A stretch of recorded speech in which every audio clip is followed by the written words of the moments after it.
Hi, welcome back to Cosmic and Body Horror. If you enjoy my content, please consider hitting the like button. It's the only way the YouTube algorithm notices me.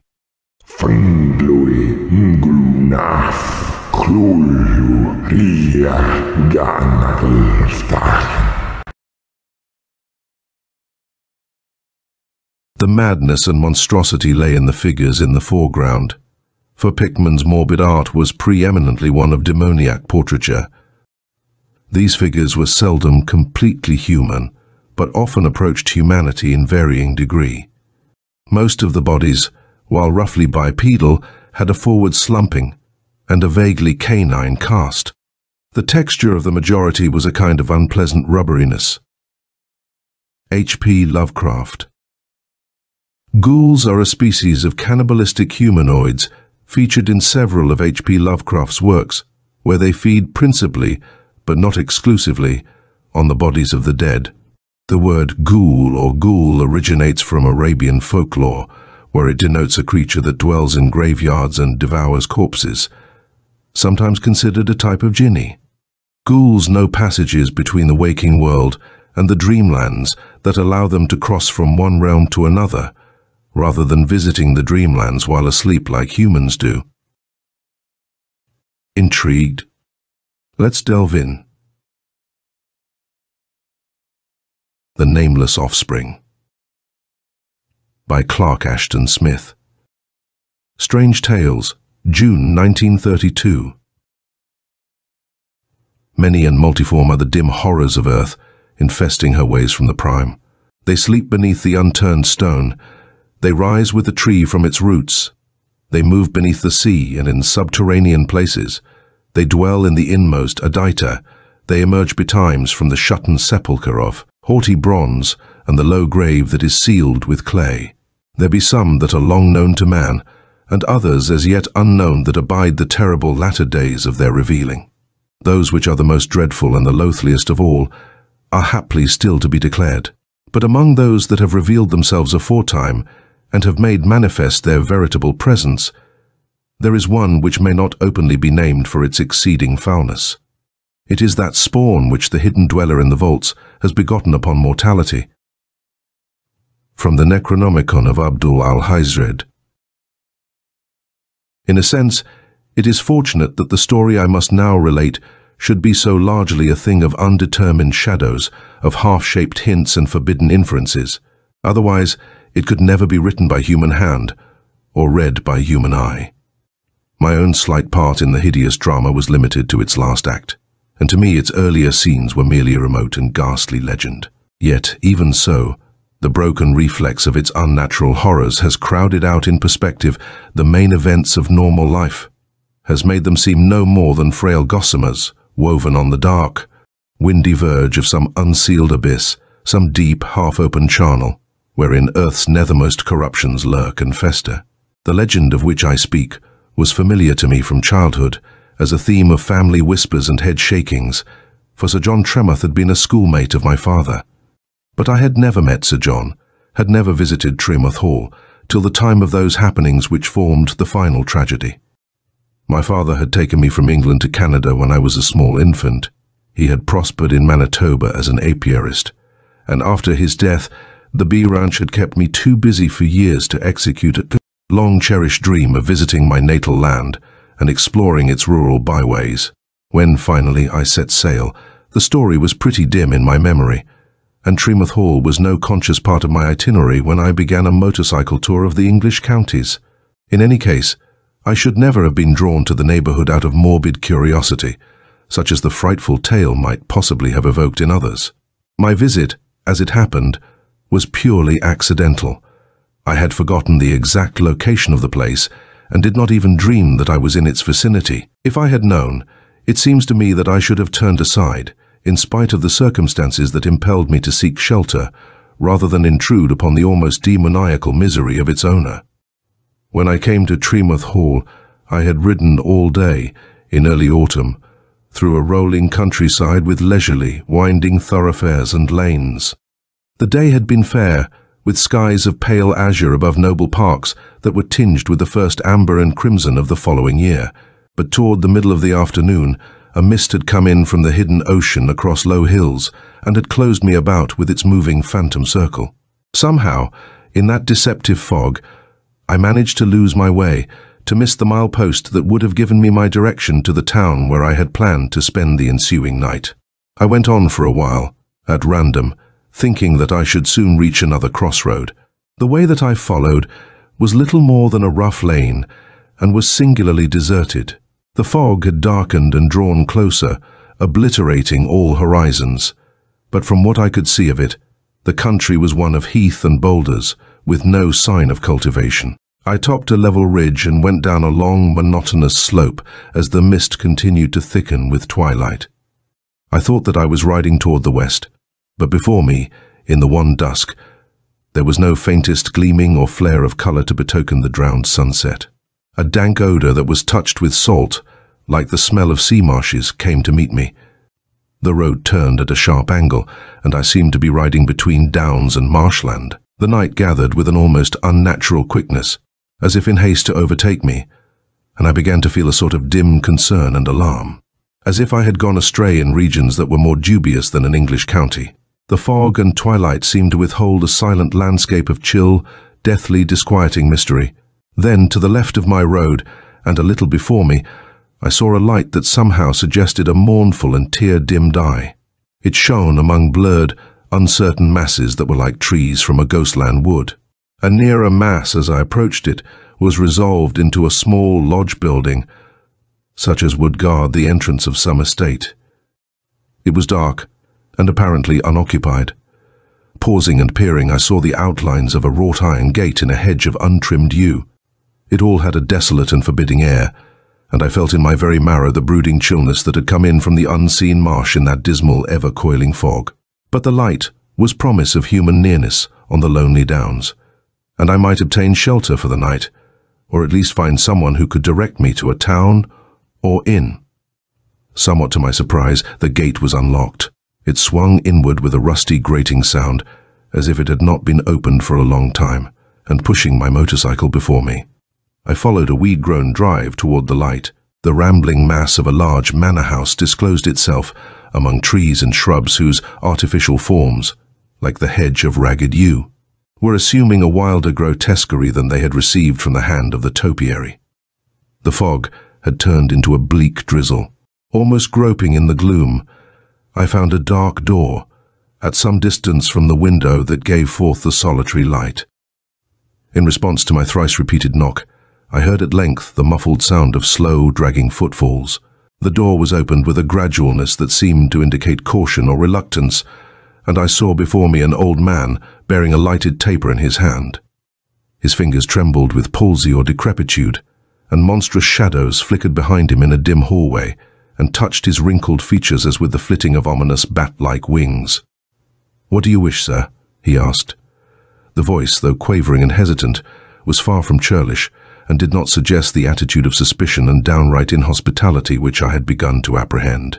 However, I sensed a sort of irresolution or dubiety, and as the old man listened to my account of the circumstances that had led me to knock at that lonely door, I saw that he was scrutinizing me with a keenness that belied my first impression of extreme senility. "I knew you were a stranger in these parts," he commented, when I had finished. "But might I inquire your name, sir?" "I am Henry Chaldane. Are you not the son of Mr. Arthur Chaldane?" Somewhat mystified, I admitted the ascribed paternity. "You resemble your father, sir. Mr. Chaldane and Sir John Tremouth were great friends in the days before your father went to Canada. Will you not come in, sir? This is Tremouth Hall. Sir John has not been in the habit of receiving guests for a long time, but I shall tell him that you are here, and it may be that he will wish to see you." Startled and not altogether agreeably surprised at the discovery of my whereabouts, I followed the old man to a book-lined study whose furnishings bore evidence of luxury and neglect. Here he lit an oil lamp of antique fashion, with a dusty painted shade, and left me alone with the dustier volumes and furniture. I felt a queer embarrassment, a sense of actual intrusion, as I waited in the wan yellow lamplight. There came back to me the details of the strange, horrific, half-forgotten story I had overheard from my father in childhood years. Lady Agatha Tremouth, Sir John's wife, in the first year of their marriage, had become the victim of cataleptic seizures.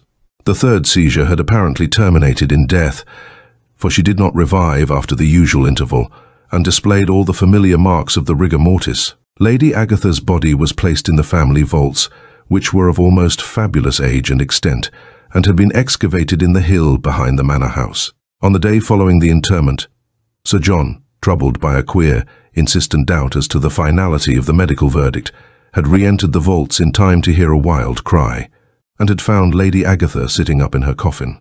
The nailed lid was lying on the stone floor, and it seemed impossible that it could have been removed by the struggles of the frail woman. However, there was no other plausible explanation, though Lady Agatha herself could throw little light on the circumstances of her strange resurrection. Half-dazed, and almost delirious, in a state of dire terror that was easily understandable, she told an incoherent tale of her experience. She did not seem to remember struggling to free herself from the coffin, but was troubled mainly by recollections of a pale, hideous, unhuman face which she had seen in the gloom on awakening from her prolonged and death-like sleep. It was the sight of this face, stooping over her as she lay in the open coffin, that had caused her to cry out so wildly. The thing had vanished before Sir John's approach, fleeing swiftly to the inner vaults, and she had formed only a vague idea of its bodily appearance. She thought, however, that it was large and white, and ran like an animal on all fours, though its limbs were semi-human. Of course, her tale was regarded as a sort of dream, or a figment of delirium induced by the awful shock of her experience, which had blotted out all recollection of its true terror. But the memory of the horrible face and figure had seemed to obsess her permanently, and was plainly fraught with associations of mind-unhinging fear. She did not recover from her illness, but lived on in a shattered condition of brain and body, and 9 months later she died, after giving birth to her first child. Her death was a merciful thing, for the child, it seemed, was one of those appalling monsters that sometimes appear in human families. The exact nature of its abnormality was not known, though frightful and divergent rumors had purported to emanate from the doctor, nurses and servants who had seen it. Some of the latter had left Tremouth Hall and had refused to return after a single glimpse of the monstrosity. After Lady Agatha's death, Sir John had withdrawn from society, and little or nothing was divulged in regard to his doings or the fate of the horrible infant. People said, however, that the child was kept in a locked room with iron-barred windows, which no one but Sir John himself ever entered. The tragedy had blighted his whole life, and he had become a recluse, living alone with 1 or 2 faithful servants, and allowing his estate to decline grievously through neglect. Doubtless, I thought, the old man who had admitted me was one of the remaining servitors. I was still reviewing the dreadful legend, still striving to recollect certain particulars that had almost passed from memory, when I heard the sound of footsteps which, from their slowness and feebleness, I took to be those of the returning manservant. However, I was mistaken, for the person who entered was plainly Sir John Tremouth himself. The tall, slightly bent figure, the face that was lined as if by the trickling of some corrosive acid, were marked with a dignity that seemed to triumph over the double ravages of mortal sorrow and illness. Somehow, though I could have calculated his real age, I had expected an old man, but he was scarcely beyond middle life. His cadaverous pallor and feeble tottering walk were those of a man who is stricken with some fatal malady. His manner, as he addressed me, was impeccably courteous and even gracious, but the voice was that of one to whom the ordinary relations and actions of life had long since become meaningless and perfunctory. "Harper tells me that you are the son of my old school friend Arthur Chaldane," he said. "I bid you welcome to such poor hospitality as I am able to offer. I have not received guests for many years, and I fear you will find the hall pretty dull and dismal, and will think me an indifferent host. Nevertheless, you must remain, at least for the night. Harper has gone to prepare dinner for us." "You are very kind," I replied. "I fear, however, that I am intruding." "If not at all," he countered firmly. "You must be my guest. It is miles to the nearest inn, and the fog is changing into a heavy rain. Indeed, I am glad to have you. You must tell me all about your father and yourself at dinner. In the meanwhile, I'll try to find a room for you, if you'll come with me." He led me to the 2nd floor of the manor house, and down a long hall with beams and panels of ancient oak. We passed several doors which were doubtless those of bedchambers. All were closed, and one of the doors was reinforced with iron bars, heavy and sinister as those of a dungeon cell. Inevitably, I surmised that this was the chamber in which the monstrous child had been confined, and also I wondered if the abnormality still lived. After a lapse of time, that must have been nearly 30 years. How abysmal, how abhorrent must have been its departure from the human type to necessitate an immediate removal from the sight of others. And what characteristics of its further development could have rendered necessary the massive bars on an oaken door, which by itself was strong enough to have resisted the assaults of any common man or beast? Without even glancing at the door, my host went on, carrying a taper that scarcely shook in his feeble fingers. My curious reflections, as I followed him, were interrupted with nerve-shattering suddenness by a loud cry that seemed to issue from the barred room. The sound was a long, ever-mounting ululation, infrabass at first like the tomb-muffled voice of a demon, and rising through abominable degrees to a shrill, ravenous fury, as if the demon had emerged by a series of underground steps to the open air. It was neither human nor bestial. It was wholly preternatural, hellish, macabre, and I shuddered with an insupportable eeriness that still persisted when the demon voice, after reaching its culmination, had returned by reverse degrees to a profound sepulchral silence. Sir John had given no apparent heed to the awful sound, but had gone on with no more than his usual faltering. He had reached the end of the hall, and was pausing before the second chamber from the one with the sealed door. "I'll let you have this room," he said. "It's just beyond the one that I occupy."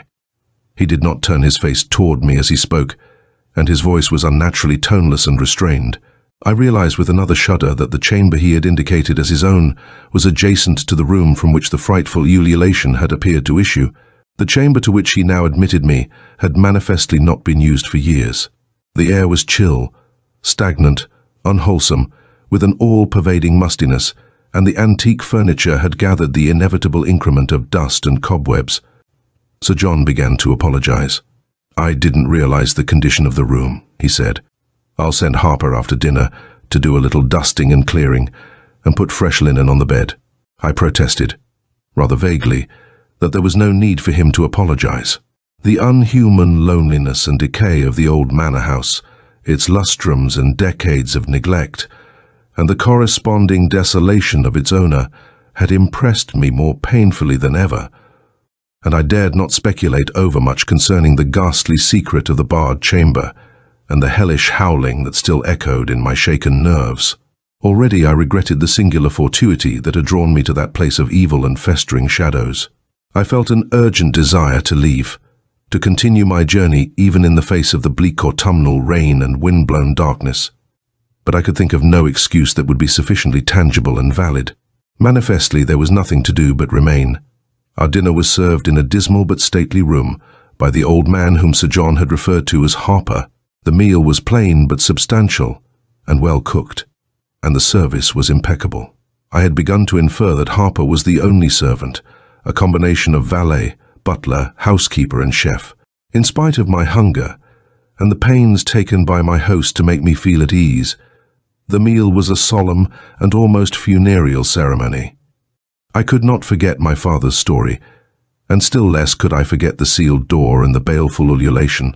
Whatever it was, the monstrosity still lived, and I felt a complex mingling of admiration, pity and horror as I looked at the gaunt and gallant face of Sir John Tremoth, and reflected upon the lifelong hell to which he had been condemned, and the apparent fortitude with which he had borne its unthinkable ordeals. A bottle of excellent sherry was brought in. Over this we sat for an hour or more. Sir John spoke at some length concerning my father, of whose death he had not previously heard, and he drew me out in regard to my own affairs with the subtle adroitness of a polished man of the world. He said little about himself, and not even by hint or implication did he refer to the tragic history which I have outlined. Since I am rather abstemious, and did not empty my glass with much frequency, the major part of the heavy wine was consumed by my host. Toward the end, it seemed to bring out in him a curious vein of confidentiality, and he spoke for the first time of the ill health that was all too patent in his appearance. I learned that he was subject to that most painful form of heart disease, angina pectoris, and had recently recovered from an attack of unusual severity. "The next one will finish me," he said, "and it may come at any time, perhaps tonight." He made the announcement very simply, as if he were voicing a commonplace or venturing a prediction about the weather. Then, after a slight pause, he went on, with more emphasis and weightiness of tone. "Maybe you'll think me queer, but I have a fixed prejudice against burial or vault interment. I want my remains to be thoroughly cremated, and have left careful directions to that end. Harper will see to it that they are fulfilled. Fire is the cleanest and purest of the elements, and it cuts short all the damnable processes between death and ultimate disintegration. I can't bear the idea of some mouldy, worm-infested tomb." He continued to discourse on the subject for some time, with a singular elaboration and tenseness of manner that showed it to be a familiar theme of thought, if not an actual obsession. It seemed to possess a morbid fascination for him, and there was a painful light in his hollow, haunted eyes, and a touch of rigidly subdued hysteria in his voice as he spoke.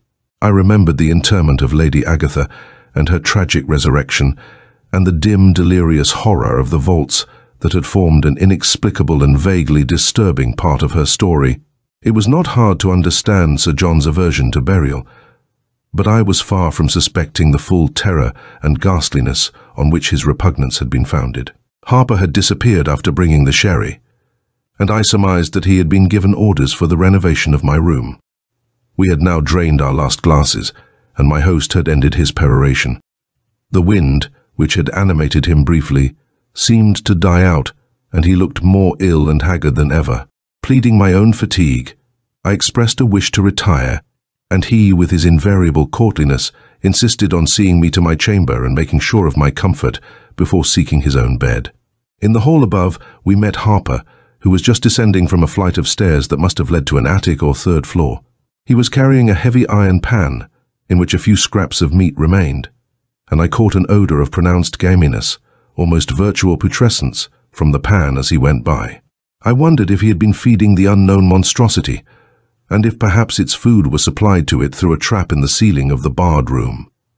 The surmise was reasonable enough, but the odor of the scraps, by a train of remote half-literary association, had begun to suggest other surmises which, it would seem, were beyond the realm of possibility and reason. Certain evasive, incoherent hints appeared to point themselves suddenly to an atrocious and abhorrent whole.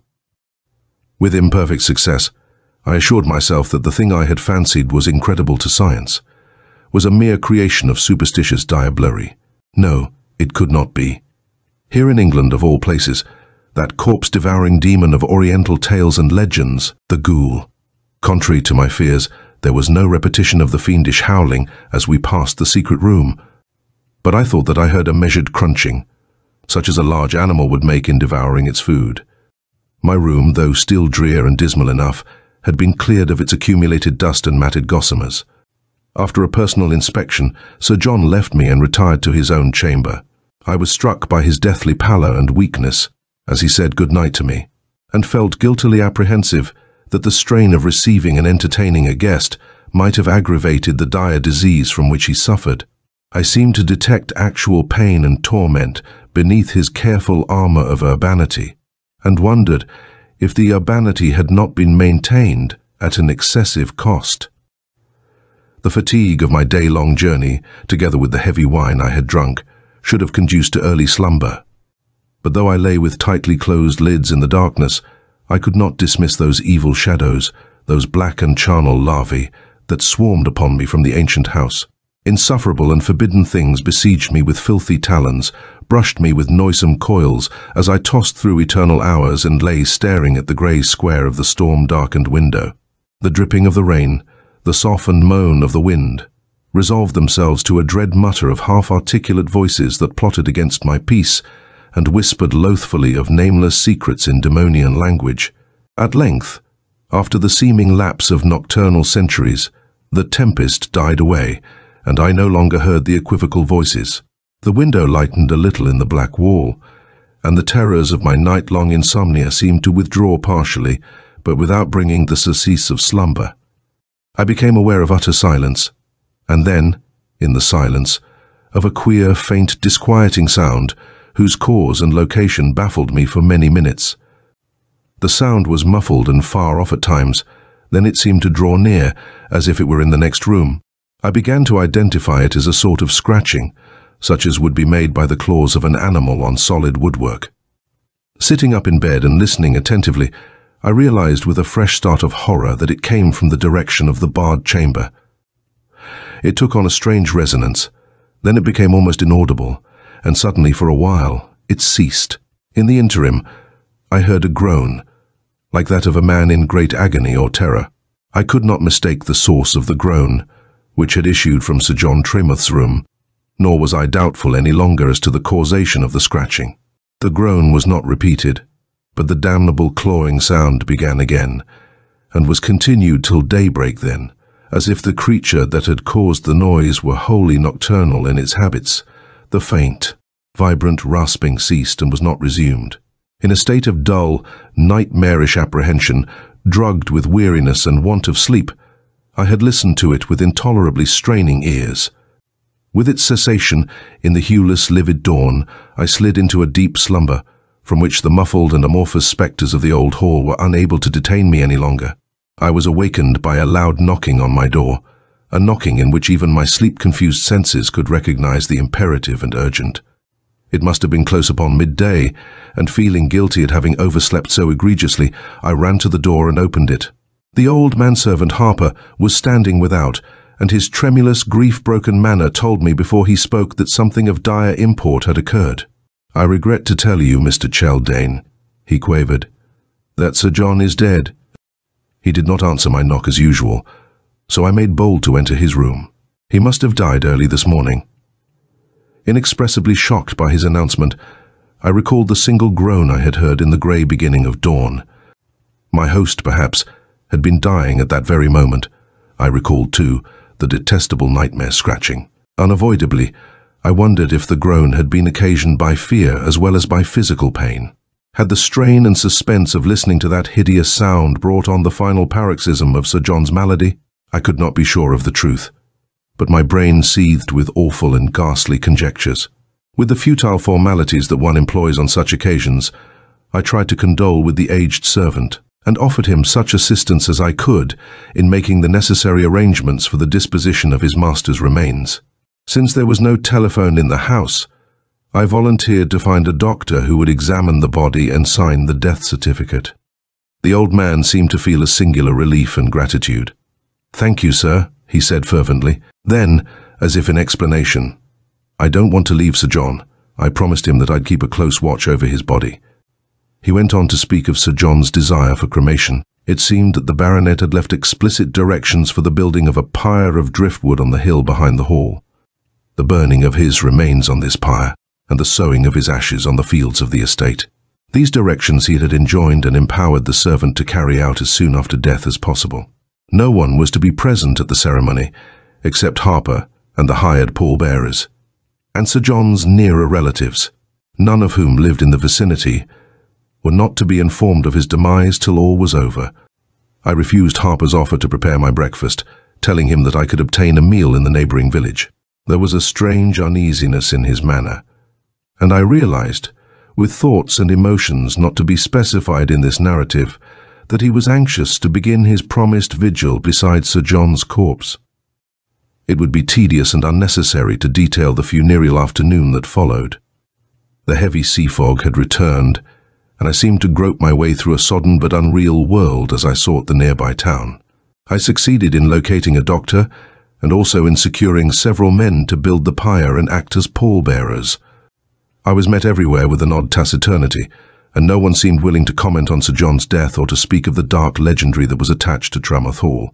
Harper, to my amazement, had proposed that the cremation should take place at once. This, however, proved to be impracticable. When all the formalities and arrangements had been completed, the fog turned into a steady, everlasting downpour which rendered impossible the lighting of the pyre, and we were compelled to defer the ceremony.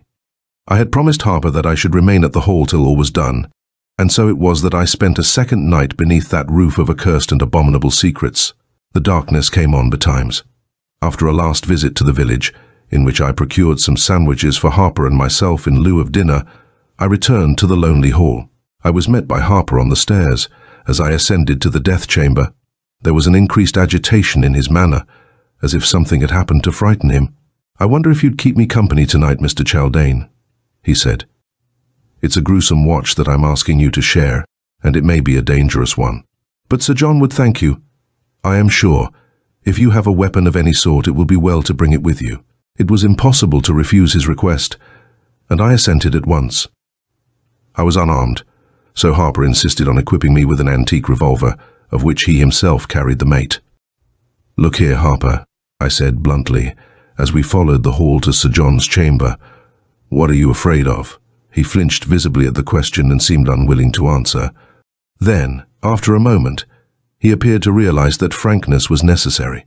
"It's the thing in the barred room," he explained. "You must have heard it, sir.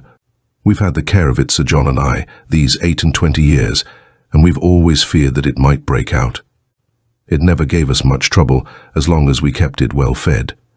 But for the last 3 nights, it has been scratching at the thick oaken wall of Sir John's chamber, which is something it never did before. Sir John thought it knew that he was going to die, and that it wanted to reach his body, being hungry for other food than we had given it. That's why we must guard him closely tonight, Mr. Chaldane. I pray to God that the wall will hold, but the thing keeps on clawing and clawing, like a demon, and I don't like the hollowness of the sound, as if the wall were getting pretty thin." Appalled by this confirmation of my own most repugnant surmise, I could offer no rejoinder, since all comment would have been futile. With Harper's open avowal, the abnormality took on a darker and more encroaching shadow, a more potent and tyrannic menace. Willingly would I have foregone the promised vigil, but this, of course, it was impossible to do. The bestial, diabolic scratching, louder and more frantic than before, assailed my ears as we passed the barred room. All too readily, I understood the nameless fear that had impelled the old man to request my company. The sound was inexpressibly alarming and nerve-sapping, with its grim, macabre insistence, its intimation of ghoulish hunger. It became even plainer, with a hideous, tearing vibrancy, when we entered the room of death. During the whole course of that funereal day, I had refrained from visiting this chamber, since I am lacking in the morbid curiosity which impels many to gaze upon the dead. So it was that I beheld my host for the second and last time. Fully dressed and prepared for the pyre, he lay on the chill white bed whose heavily figured, arras-like curtains had been drawn back. The room was lit by several tall tapers, arranged on a little table in curious brazen candelabras that were greened with antiquity, but the light seemed to afford only a doubtful, dolorous glimmering in the drear spaciousness and mortuary shadows. Somewhat against my will, I gazed on the dead features and averted my eyes very hastily. I was prepared for the stony pallor and rigor, but not for the full betrayal of that hideous revulsion, that inhuman terror and horror, which must have corroded the man's heart through infernal years, and which, with almost superhuman control, he had masked from the casual beholder in life. The revelation was too painful, and I could not look at him again. In a sense, it seemed that he was not dead, that he was still listening with agonized attention to the dreadful sounds that might well have served to precipitate the final attack of his malady. There were several chairs, dating, I think, like the bed itself, from the 17th century. Harper and I seated ourselves near the small table, and between the deathbed and the panelled wall of blackish wood from which the ceaseless clawing sound appeared to issue. In tacit silence, with drawn and cocked revolvers, we began our ghastly vigil. As we sat and waited, I was driven to picture the unnamed monstrosity, and formless or half-formed images of charnel nightmare pursued each other in chaotic succession through my mind. An atrocious curiosity, to which I should normally have been a stranger, prompted me to question Harper, but I was restrained by an even more powerful inhibition. On his part, the old man volunteered no information or comment whatever, but watched the wall with fear-bright eyes that did not seem to waver in his palsy-nodding head. It would be impossible to convey the unnatural tension, the macabre suspense and baleful expectation of the hours that followed. The woodwork must have been of great thickness and hardness, such as would have defied the assaults of any normal creature equipped only with talons or teeth. But in spite of such obvious arguments as these, I thought momentarily to see it crumble inward. The scratching noise went on eternally. and to my febrile fancy, it grew sharper and nearer every instant. At recurrent intervals, I seemed to hear a low, eager, dog-like whining, such as a ravenous animal would make when it neared the goal of its burrowing. Neither of us had spoken of what we should do in case the monster should attain its objective, but there seemed to be an unvoiced agreement. However, with a superstitiousness of which I should not have believed myself capable, I began to wonder if the monster possessed enough of humanity in its composition to be vulnerable to mere revolver bullets. To what extent would it display the traits of its unknown and fabulous paternity? I tried to convince myself that such questions and wonderings were patently absurd, but was drawn to them again and again, as if by the allurement of some forbidden gulf. The night wore on, like the flowing of a dark, sluggish stream, and the tall funeral tapers had burned to within an inch of their verdigris-eaten sockets. It was this circumstance alone that gave me an idea of the passage of time, for I seemed to be drowning in a black eternity, motionless beneath the crawling and seething of blind horrors. I had grown so accustomed to the clawing noise in the woodwork, and the sound had gone on so long, that I deemed its ever-growing sharpness and hollowness a mere hallucination, and so it was that the end of our vigil came without apparent warning. Suddenly, as I stared at the wall and listened with frozen fixity, I heard a harsh, splintering sound, and saw that a narrow strip had broken loose and was hanging from the panel. Then, before I could collect myself or credit the awful witness of my senses, a large semicircular portion of the wall collapsed in many splinters beneath the impact of some ponderous body. Mercifully, perhaps, I have never been able to recall with any degree of distinctness the hellish thing that issued from the panel. The visual shock, by its own excess of horror, has almost blotted the details from memory. I have, however, the blurred impression of a huge, whitish, hairless and semi-quadruped body, of canine teeth in a half-human face, and long hyena nails at the end of forelimbs that were both arms and legs. A charnel stench preceded the apparition, like a breath from the den of some carrion-eating animal, and then, with a single nightmare leap, the thing was upon us. I heard the staccato crack of Harper's revolver, sharp and vengeful in the closed room, but there was only a rusty click from my own weapon. Perhaps the cartridge was too old. At any rate, it had misfired. Before I could press the trigger again, I was hurled to the floor with terrific violence, striking my head against the heavy base of the little table. A black curtain, spangled with countless fires, appeared to fall upon me and to blot the room from sight. Then all the fires went out, and there was only darkness. Again, slowly, I became conscious of flame and shadow, but the flame was bright and flickering, and seemed to grow ever more brilliant. Then my dull, doubtful senses were sharply revived and clarified by the acrid odor of burning cloth. The features of the room returned to vision, and I found that I was lying huddled against the overthrown table, gazing toward the deathbed. The guttering candles had been hurled to the floor. One of them was eating a slow circle of fire in the carpet beside me, and another, spreading, had ignited the bed curtains, which were flaring swiftly upward to the great canopy. Even as I lay staring, huge, ruddy tatters of the burning fabric fell upon the bed in a dozen places, and the body of Sir John Tremoth was ringed about with starting flames. I staggered heavily to my feet, dazed and giddy with the fall that had hurled me into oblivion. The room was empty, except for the old manservant, who lay near the door, moaning indistinctly.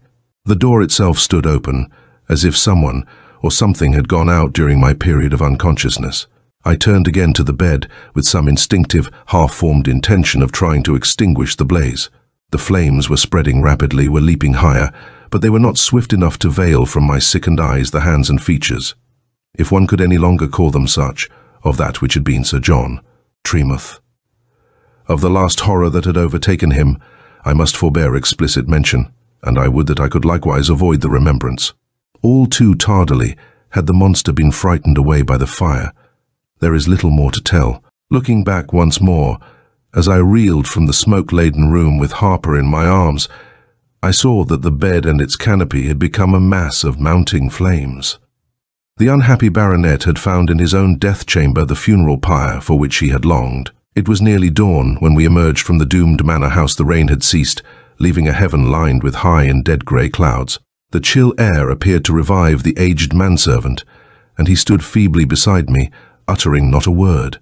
as we watched an ever-climbing spire of flame that broke from the somber roof of Tremoth Hall and began to cast a sullen glare on the unkempt hedges. In the combined light of the fireless dawn and the lurid conflagration, we both saw at our feet the semi-human, monstrous footprints, with their mark of long and canine nails. That had been trodden freshly and deeply in the rain-wet soil. They came from the direction of the manor house and ran toward the heath-clad hill that rose behind it. Still, without speaking, we followed the steps. Almost without interruption, they led to the entrance of the ancient family vaults, to the heavy iron door in the hillside that had been closed for a full generation by Sir John Tremoth's order. The door itself swung open, and we saw that its rusty chain and lock had been shattered by a strength that was more than the strength of man or beast. Then, peering within, we saw the clay-touched outline of the unreturning footprints that went downward into mausolean darkness on the stairs. We were both weaponless, having left our revolvers behind us in the death chamber. But we did not hesitate long. Harper possessed a liberal supply of matches, and looking about, I found a heavy billet of water-soaked wood, which might serve in lieu of a cudgel in grim silence. With tacit determination, and forgetful of any danger, we conducted a thorough search of the well-nigh interminable vaults, striking match after match as we went on in the musty shadows. The traces of ghoulish footsteps grew fainter as we followed them into those black recesses, and we found nothing anywhere but noisome dampness and undisturbed cobwebs and the countless coffins of the dead. The thing that we sought had vanished utterly, as if swallowed up by the subterranean walls. At last we returned to the entrance. There, as we stood blinking in the full daylight, with grey and haggard faces, Harper spoke for the first time, saying in his slow, tremulous voice, "Many years ago, soon after Lady Agatha's death, Sir John and I searched the vaults from end to end, but we could find no trace of the thing we suspected. Now as then, it is useless to seek. There are mysteries which, God helping, will never be fathomed. We know only that the offspring of the vaults has gone back to the vaults. There may it remain." Silently, in my shaken heart, I echoed his last words and his wish. End of The Nameless Offspring by Clark Ashton Smith. This is the end of the story. Tell us what you think in the comments section. Please subscribe and ring the notification bell so you'll be the first to know when we release new content. If you want to support us, consider joining our channel membership. You will get instant early access to more than 100 stories before their release. This is the only way to support our channel.